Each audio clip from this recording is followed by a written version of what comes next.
ruski i ukrainski. So, I'm a Google developer advocate at, well, the Google office in Zurich, and I work with the team that is called the Webmasters Trends Analysts team.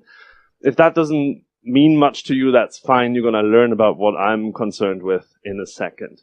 So let's have a look at what we're going to do, and it's not that much time, so we're going to go right into it. Basically, I want to talk about a tale of a website. So I had a few things lying around, and I thought, well, maybe make a website out of it and get rich quick.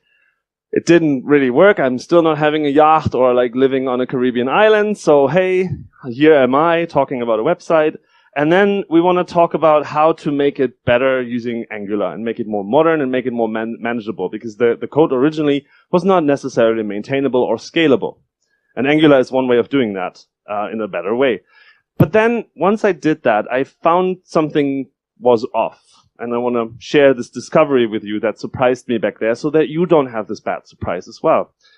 And last but not least, we then go back to the basics to then ramp up into universal advice using Angular Universal. All right. So let's start with a tale of a website. So I have a bunch of images on my computer that are cute puppies and doggers, and you know, dogs and puppers are so cute, and I'll just, oh God, I love it.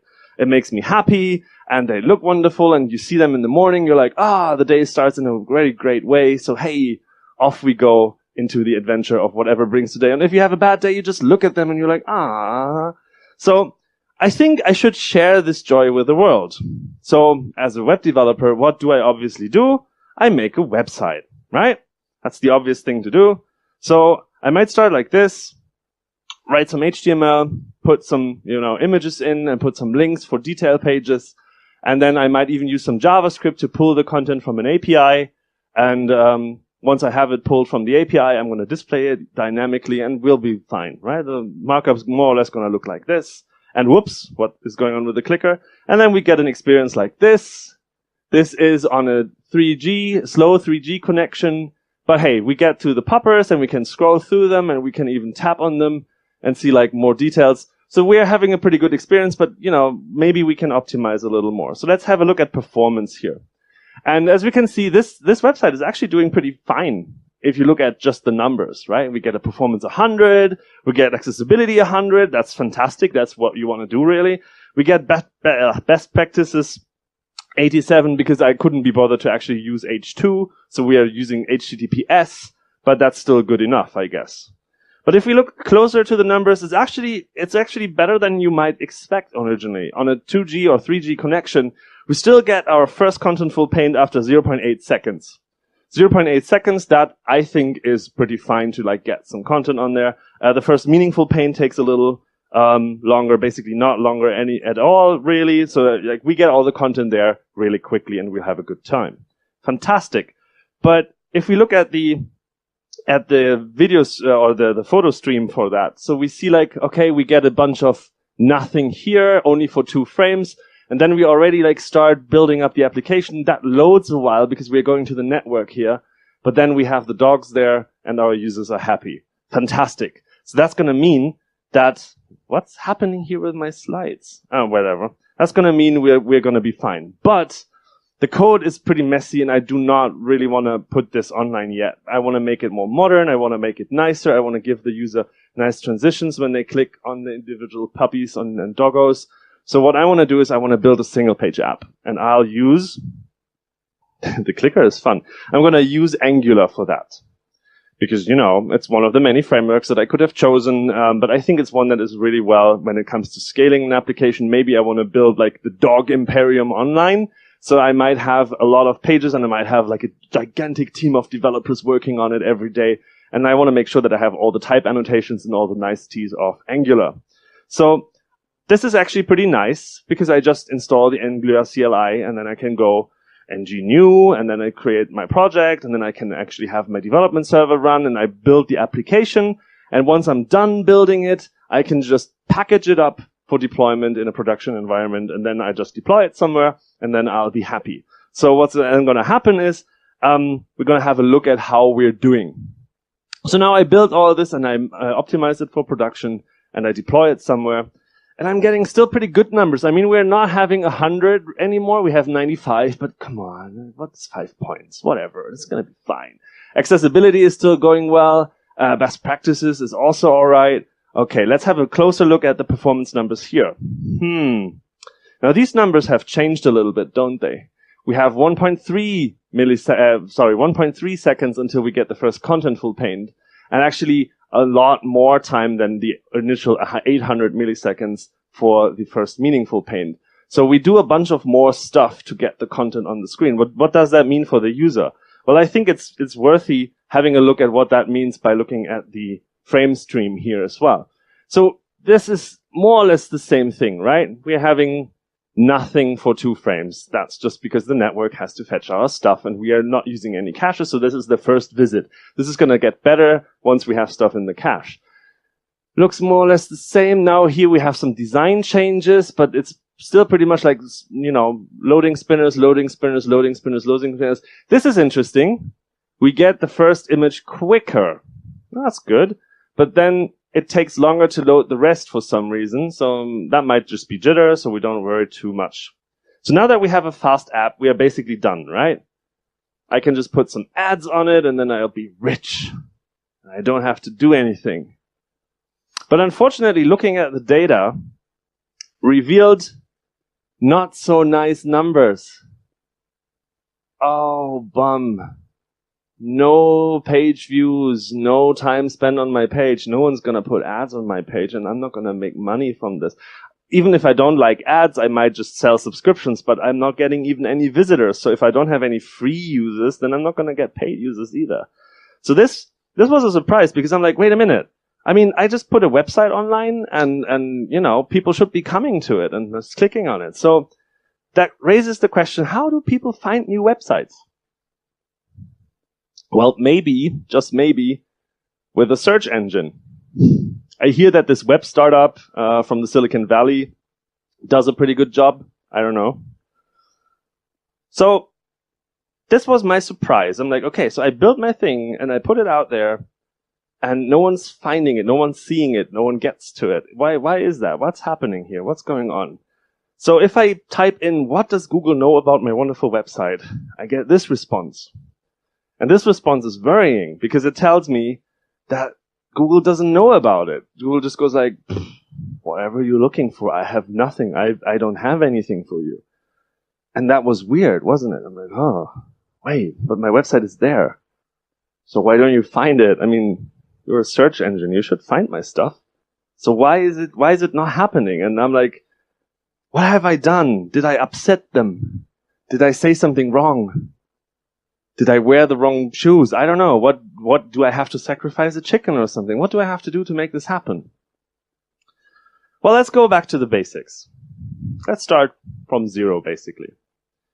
If we have a look at a search result, what's the clicker doing? Is there? Yeah, good. If we have a look at search results, we see that they have a certain structure. So which of these is the best for me? As a user, if I type something in, I want to find the best search result, which is not necessarily the first one, but one of the first ones probably, if Google ranking does its job.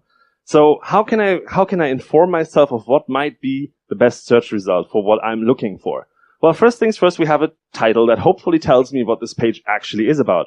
If all of these would be dogs, then I wouldn't know which one might be the best one. So the first one gives me 40 of them. That's fantastic.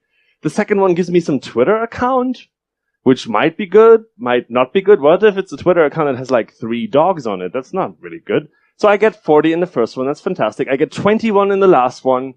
And in the middle one, I don't actually know if it's any good. So I think like the first one might be good. I also get a little bit of an additional description on it. And I get a date that tells me when this information was found by Google. So I see like, okay, there's not just any 40 dogs.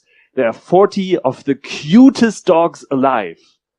Alive is important because that means I can probably meet them and pet them, which is fantastic.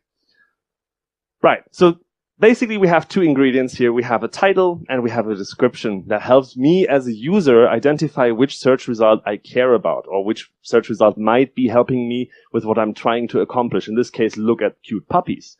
So here I get 40 cute puppies, and they are hopefully alive, and that's great. So let's add titles and descriptions to our pages. So we have basically two kinds of pages. We have the overview page that is pretty generic, but then we have the page for the individual doggos. All right. So here's how we can do that in Angular. And it's actually not very hard. I'm really happy how easy they make it. So you basically just get the title and meta service from the platform browser module that Angular comes with and get a reference to them in the constructor. And last but not least, somewhere in your component, when the component gets ready, you're using their set title and the add tag description to actually put the content description and the title in. And that's pretty much it. That's all the magic. So like these, whoops, what's happening with the clicker? These lines, the last two lines are the most important ones where we are actually setting the title and description. But it's still not showing up. What have I done? So the good thing is we can debug this. We're developers. We can debug this. We'll be fine. All right, let's do so. So a great first stop for our debugging journey is the mobile-friendly test. What does it do? Well, it's in the name. It tests if our page is mobile-friendly. To be honest, at this point, it's not that important to me if my page is mobile-friendly because it doesn't show up in Google at all. But it's good to see that apparently we are doing fine. Our page is mobile-friendly. Yay, that's great. That's fantastic. That's a good first stop. More importantly, it also shows us what Google sees when they come to our page. And they see that. Well, that's a surprise. Huh.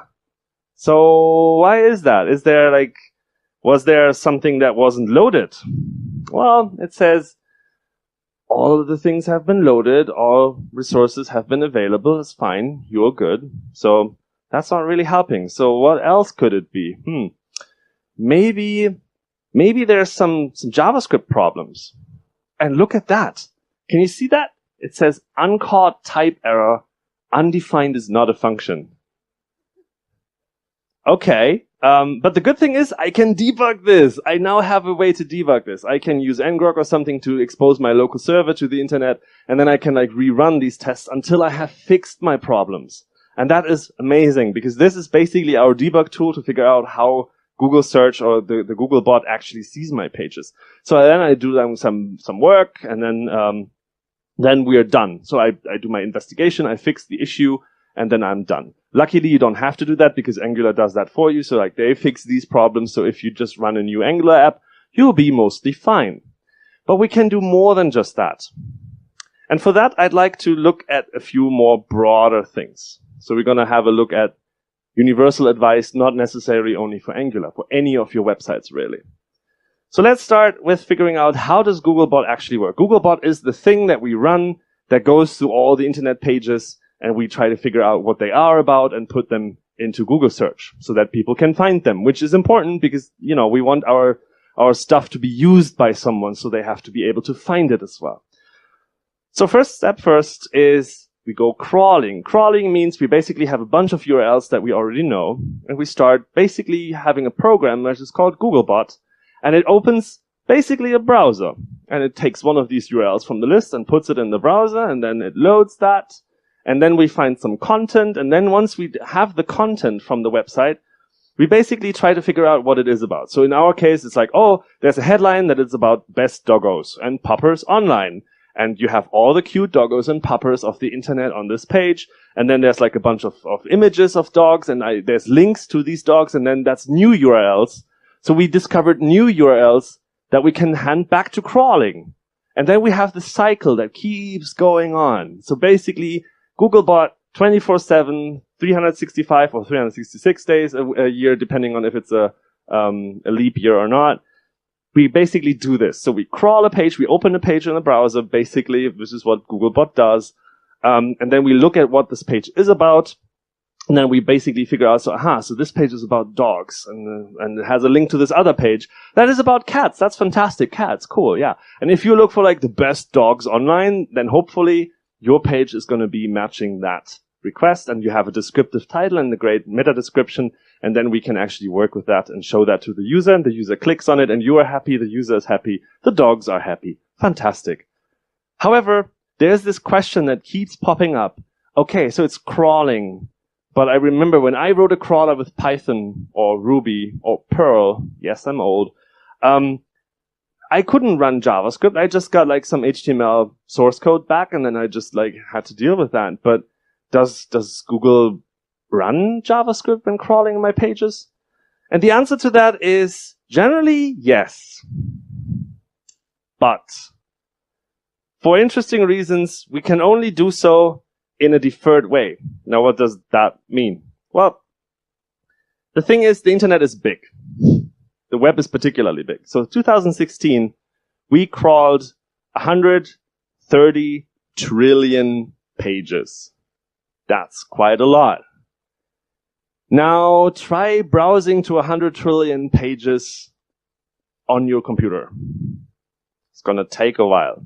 And if you have to wait for all the JavaScript to download and parse and execute, it's going to take a lot longer. So we can't all do it in one go. We have to do it one by one and step by step. But that would mean if we would just like make everything slower, that would mean that we would not see a lot of the pages that do not need JavaScript. So that would be unfair to just say like, yeah, we're just going to crawl slower because we have to execute JavaScript and it's just going to take longer. So, we're going to see the web. Basically, we're going to update the web or crawl the web in a slower way. That's not what we want to do. We want to have the best of both worlds. We want to have the pages that do not need JavaScript to be indexed as quickly as possible because it doesn't cost us much. But the other ones where JavaScript is running, those are a little more expensive. So we want to also get them in, but we don't want to get them in on the cost of having everyone else to wait longer. So how do we balance that? Well, the way we balance this is by indexing twice. We have 2 waves of indexing. So basically what we do, we crawl your page and all the content that you gets into the index. And if we then see like, oh, but there's more potentially with JavaScript later when we have the resources. And later can be anything from within minutes to hours to days. So later on, we come back, we render your page using JavaScript. So we execute the JavaScript that is on your page. So JavaScript runs there. And once we're done with that, we get a second round of indexing. So like, okay, now JavaScript has done its thing. There's more content. Let's put that into the index as well. So if your page is empty at the beginning because you all use JavaScript for everything, that's fine. We're like, okay, well, nothing to index yet. And then eventually when we run the JavaScript, we're like, oh yeah, dogs and puppers and stuff. Cool. Let's put that into the index. And then we discover the additional links and then we crawl them again. And this is how the cycle goes. But you can help yourself there. If you're like, maybe I can make things faster for the user and also actually give the crawler something that doesn't require JavaScript. If you're using Angular, one way of doing so is using Angular Universal, because that is actually a way to fix this problem, to not rely on JavaScript entirely for everything, which is usually a good idea. So this is what our Angular app looked to the crawler and the user, right? So the browser downloads this. It goes like, oh yeah, there's an HTML element. It has a dash, so it's a custom element, so I don't know what to do yet. And then I have to download this JavaScript file. It downloads and eventually like runs and then, okay, it does something. And then there's this JavaScript file, so we have to download that. It's downloaded, it is run, okay, cool. And then finally we get to the application and that makes things appear on screen, which is okay. But as you can see, there was a bunch of, I have to download this and wait. With a slow network connection, and if you have been to the keynote this morning from Sam, 60% of the world is still on a 2G connection, and it is spotty. There's lots of places where you have no connection or Li-Fi or, Eva and Sam made a point there. You want to make sure to not rely on the network too much to get your stuff down there quickly. And if you do, don't make that JavaScript, because if it's HTML, it can be parsed as it arrives. So this is what we've got so far. Now, what can we do about it? Well, we install some dependencies, and you can check them out on angular.io/guides/universal, I think, or just search for Angular Universal. You install a few dependencies for your server side. You then change your app module so that you're using the browser module, but with server transitions. That's a very important thing, which allows you to basically run the JavaScript app on your server side and then hydrate the skeleton that comes out on the other side, the HTML skeleton that you send to the browser.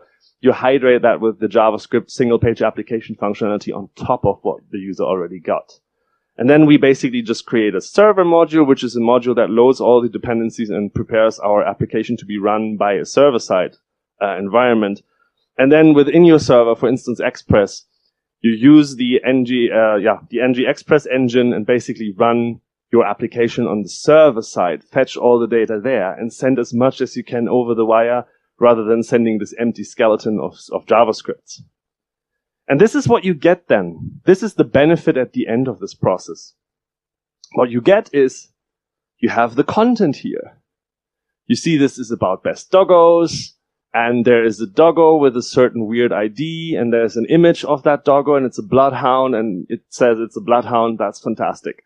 So we now have the same code. I haven't really changed the code of my Angular application, except for the one change with browser module dot with server transitions. That's the only change I did to my Angular application. I now get this, right? And that's much better. That's also probably better for the user. Let's have a look again at how we are doing. Oh, look at that. All right, we're still not really at 100, but we're getting better here. Accessibility still tops. Fantastic. Let's look at the metrics. We're also doing better here. It's 1.5 seconds to the first paint, but the meaningful paint gets quicker as well, and our CPU is relaxed quicker. But again, I like to look at what the user sees, because I think that this visual way is much, much better in understanding what's happening. So here we see this is our vanilla application. Gets us to the blue bit a little bit faster. That's okay. So we are losing this one. But then look at that. There's the card with the text. You can't really see it on the screen, but basically this is the text. The name of the dog is there when this one isn't even showing the spinners yet. So this one starts loading here, and we're done here with loading the text data. We're still loading the images, but while this is starting to load something, this is already loading the images, and then basically here where we have the dogs first, this is where we've got it here. And this is a glitch that hopefully gets fixed at some point very soon. So ignore that. But basically you get the dogs here rather than here, right? So that's actually pretty good. And if we compare that to our original Angular implementation, it's not that much different. I mean, here we get some stuff already, but again, we have the dogs here rather than here. Well, if we count the complete set of images, then this is where we get the complete set of images versus here. So that's quite a distance, and that's like that's maybe like a second or 1.5 seconds advantage. So our users get our content faster, which is great, because I don't want to sit in front of a loading spinner. I want the content. I want the doggos. So the faster you get me the doggos, the happier I will be. And the same goes for crawlers. Crawlers are like, well, yeah, this page is pretty quick. It's like, oh, fantastic. Yeah, let's put this in the index already. It's not going to help you with ranking. It's not going to be like, oh yeah, speed, how fast your site is, that might help you with ranking. What doesn't help you with ranking is if your content is depending on JavaScript or not. So if someone says like, oh, you're using JavaScript, you're not going to be found. That's not true. What they might mean, but miscommunicate there, is you are in the second wave of indexing. You have to wait until your stuff is rendered. Versus now, our content gets into the first stage of indexing. So our content, if we change it, it will update in Google search quicker. We're going to find it quicker. So that's useful, but it doesn't mean that necessarily we're going to rank you better or worse for it. There's another trick. So I have been describing the happy path, and that's something that you usually do at conferences because I only have so much time to use here. If you can't run Node.js in production, or if you can't change your server infrastructure in order to actually run the Angular application on your server side, that is fine. There's a trick. We introduced this trick at I.O. this year. John Miller, my manager, went on stage together with Tom Greenaway, two wonderful people, great talk as well. And they talked about how you can use dynamic rendering to fix this. We haven't really put out documentation back then. We only put out the documentation 2 weeks ago. So dynamic rendering basically means if a browser comes to your server, you're like, wow, this is a normal user, this is a browser. I don't know how I could make the server-side rendering right and look good and be fast and look good. So what I can do instead is I just give like the normal single-page application to render in the browser back. So like, have some JavaScript, run it, have a good time. But if a crawler comes in, and some crawlers do not execute JavaScript, so I can only speak, so we have seen how Googlebot does it. I don't know how Bing does it. I don't know how Ask does it, or Yahoo does it, or Facebook or Twitter. So if you want to put stuff on Twitter or Facebook, they're going to crawl your page as well to like get the images and the descriptions and all that. They're not going to run JavaScript right now. They might in the future, but they do not do today. So if a crawler comes and you don't know if this crawler can do JavaScript or cannot do JavaScript, you're like, okay, look, this crawler will not get the full, really cool and like all the animations and stuff, but they don't really care about that anyways. They care about the content that I have there. So I put this into a renderer, and there are a few solutions for this. There's Puppeteer, which is a pretty low-level version. There's Rendertron, which is a more higher-level project. There's prerender.io. There's many options to actually do this. So basically, I give that to a renderer that then produces static HTML and gives that static HTML back to the crawler. So that's one way of doing it. This has the advantage that you don't have to worry about like, oh, what's gonna be the thing that I'm gonna give to my user? What if my server-side rendering is not fully, right yet? You limit that to the crawlers that really need your help there. For Googlebot, that's kind of a workaround. So we hope that we are being not in this position that we have to tell you this anymore in very soon.